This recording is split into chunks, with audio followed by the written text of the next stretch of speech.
On the agenda, Syria after Bashar al-Assad. Days after protesters attacked Turkish diplomatic missions, the once friendly leadership in Ankara has demanded an apology, threatening to cut off vital power supplies, ratcheting up pressure on an already faltering economy.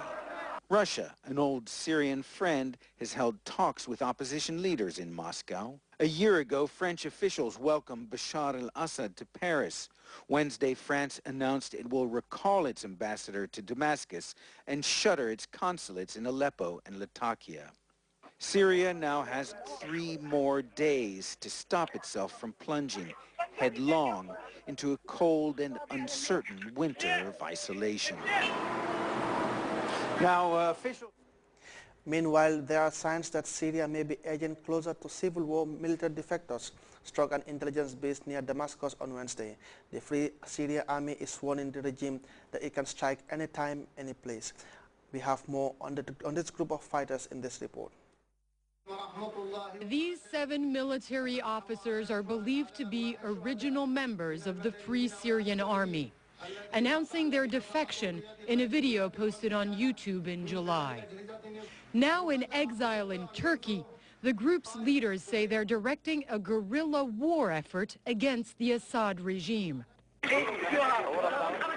The Syrian regime acknowledges an increasing number of deadly attacks on its soldiers, like this bombing of a Syrian army tank near Daraa in recent days. On Wednesday, the rebel group claimed responsibility for an attack on a military intelligence base in Harasta outside Damascus, saying more than 20 of its soldiers, armed with rocket-propelled grenades and automatic rifles, targeted the security complex.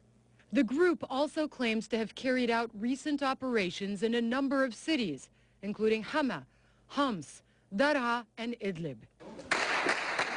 Keep in mind, Syria has restricted reporters' access into the country, so CNN cannot independently confirm the group's claims. Colonel Riyad al-Assad, a 30-year veteran of the Syrian Air Force, claims to lead a force of some 10,000, a number impossible to verify, comprised of mainly low-ranking soldiers hidden in many Syrian cities. But these opposition fighters are believed to have little firepower, planting bombs and carrying out hit-and-run attacks. And they're a small force in comparison to Syria's military, numbering in the hundreds of thousands. The group has a Facebook page which calls on other soldiers to join them. They say their aim is to bring down the Assad regime, fight the Syrian army, and work with the Syrian people for freedom. Hala Garani, CNN, Atlanta. The past few months have been financially turbulent period for highly indebted Greece and for German businesses there. Confidence is not that high when it comes to doing business. Bills are not paid on time, credit lines are drying up, and so is business among some German corporations. The lack of trust, as we hear in this report, comes at a time when Greece can least afford it. Operators react to an alarm in seconds at this security company in Hamburg. The firm has clients not only in Germany, but also in Greece. And what's alarming the boss right now is that some of his Greek clients, especially government institutions, are not paying their bills on time. In the past, they paid sometimes 2 or 3 months too late, and today it's half a year. Power Security also provides guards for many firms in Hamburg's massive port, the gateway to the world for the German exporting juggernaut. German companies have created millions of jobs all over the globe, but business with Greece has been sluggish, to say the least. German Export and Industrial Associations say they want to do more business with Greece and help the country back on its feet. But they say first, the Greeks must change their business culture and become more reliable partners for investors. With the Greek debt crisis and the social turmoil that came with the austerity programs initiated by the government in Athens, German firms doing business in Greece say credit lines are drying up. And some feel the situation is so risky that they will only deal with the country if they see cash up front. We have German firms whose trading partners are the Greek state's hospitals, for instance. And they are getting paid right now not by money, and they are getting paid by governmental bonds. And then the German trading partners have to resell these bonds over the market.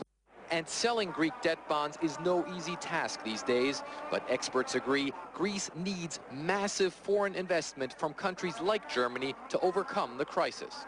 Lawyer Stavros Konas has been advising German firms doing business in Greece for decades. He says while the risks might be higher, the rewards could be as well. But he acknowledges first, Greece needs reforms. What Greece has to do is to help these companies, meaning very short decision, to get the permissions, and the cooperation must be better, stronger and faster. Power Security alone employs about 300 people in Greece, according to the company, and it has no intention of giving that business up. After all, the CEO says they still have many Greek clients who do pay on time, and with the current uncertainty and concerns about more protests, one industry that should continue to do well is security. Fred Plekin, CNN, Hamburg, Germany.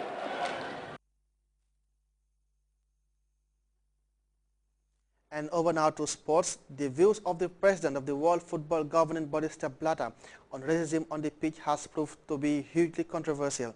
His claims that racism does not exist within the game contradicts two investigations that are being conducted by the English FA during the past few weeks. Although Blatter later tried to defend himself, it seems that the damage has already been done, with some people even calling on him to stand down as FIFA Supremo. As we hear in this report, this is not the first time Sepp Blatter's mouth put him into trouble. Repeated by broadcasters all over the world, provoking a major backlash on debate forums and, of course, the social media sites. Within hours, Blatter forced to issue a clarification of his position. He said, "My comments have been misunderstood. What I wanted to express is that as football players during a match, you have battles with your opponents, and sometimes things are done which are wrong. But normally, at the end of the match, you apologize to your opponent if you had a confrontation during the match. You shake hands, and when the game is over, it is over." Having said that, I want to stress again that I do not want to diminish the dimension of the problem of racism in society and in sport. I am committed to fighting this plague and kicking it out of football. Well, for many, the damage has been done. Footballers have taken to Twitter to voice their outrage over Mr. Blatter's comments. The former English national captain Rio Ferdinand, brother of Anton, by the way, messaging our very own Pedro Pinto to ask if it was true. He also tweeted, "Tell me I've just read Sepp Blatter's comments on racism in football wrong. If not, then I am astonished. I feel stupid for thinking that football was taking a leading role against racism. It seems it was just on mute for a while." While former Premier League player Robbie Savage saying, "Is Sepp Blatter for real? This guy needs to go. Blatter out. Simple."